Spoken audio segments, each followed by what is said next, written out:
how to find a tick on you or your dog after a walk. For demo purposes, this tick is kept in a Ziploc bag. Open up your iPhone and go to Settings.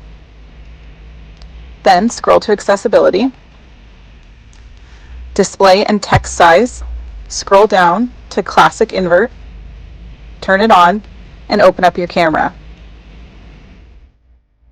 Then you can scan your dog or yourself looking for a bright white spot.